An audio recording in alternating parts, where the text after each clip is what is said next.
Committee for Workers International. Don't videotape me, please. Oh, I'm sorry. You don't get to stop me from videotaping you in a public place. That's not appropriate. I requested politely. So what happens next? What happens next is a demonstration of lack of respect on your part. Oh, okay.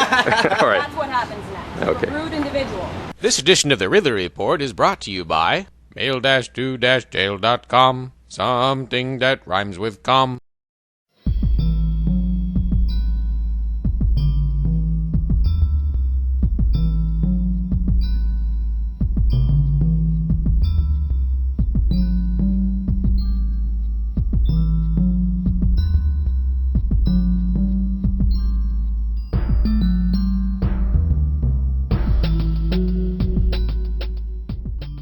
Terms like aggression are very relative. I mean, what if the women who are dependent on Planned Parenthood view the cutting of their services as an act of aggression? Is that you, Julia? Yeah, it is. Hi, it's good to meet you. Yes, it is. That's just what I would like to know. I mean, because you could just completely flip that argument around and just say, you know, well, I view the cutting of my services as an act of aggression. I see. And what do you say to that? I mean, because the thing is, like, I agree with you, taxation is theft. I don't think, you know, the government has the right to steal from people. However, my question is, where is the realistic alternative? Where's the feasible alternative? That's what I want, you know. I don't want people to go without. And the thing is that, like, I do agree that, you know, people can build alternative institutions, but the thing is that we just don't have those right now. And I just don't think it's a very wise idea to just cut everything at once and just say, like, okay, you're on your own now, you figure it out. You know, I think we have to, like, you know, if we're going to create a voluntary society, we can't just cut everything at once. You know, it's just going to result in disaster. And I think too that it's kind of ridiculous that, okay, if the state's taking hits at services first, it's kind of like, well, you know, why don't they just cut the military first? Why don't they cut US aid to Israel first? Why don't they cut US aid to Colombia, there you go. which is another terrorist state first?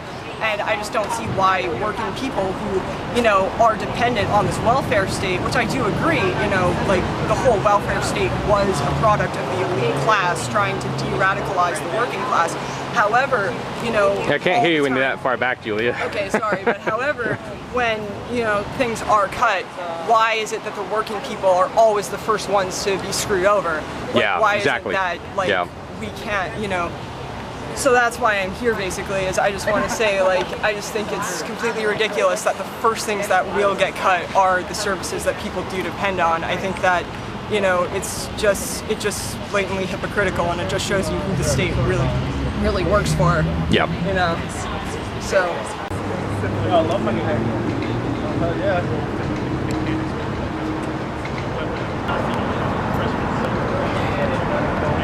Oh yeah. Well, you like what they're doing? Yeah, I do. How so? I don't know. I think it's just good support of Planned Parenthood because my mom's also involved in that stuff. Yeah. But I don't know much about it, but I guess it's a good thing to be doing. I guess one question I would have, though, is do you think that, like, the average do you think that the average taxpayer like me, though, should be forced to pay for Planned Parenthood's activities, even if they're good? Do I think? Yeah. No.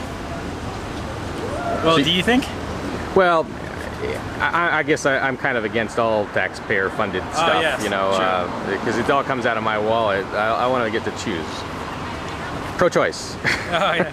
Really, I don't know what to say much, but all right. I gotta get going though. All right, thanks so much.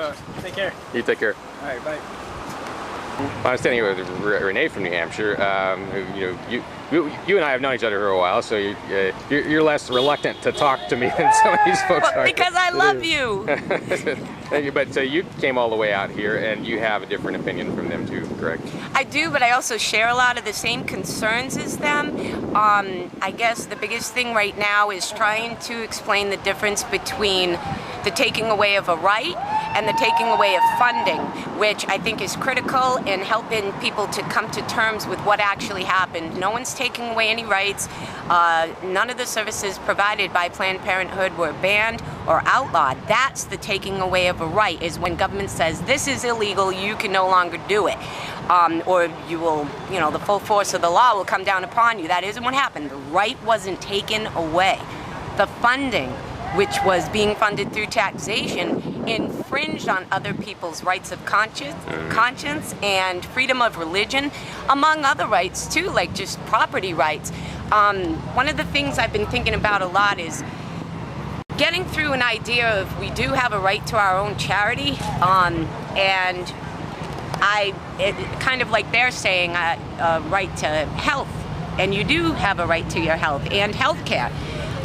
You have a right to that, but you cannot infringe on other people's rights in order to obtain it and achieve it. So it'll be a process, but I think coming and talking with these people who are wonderful, like the gentleman over there who I was talking with for a while online before meeting him today, we share a lot of the same views. We're both anti-corporatism. We both want women to have choices and to be able to make up their own minds using their own thoughts on things, but we just have, we clearly have a great divide in whether it should be done through government or through we the people, and this is, I think, only through peaceful discussion are we ever gonna come to a peaceful resolve.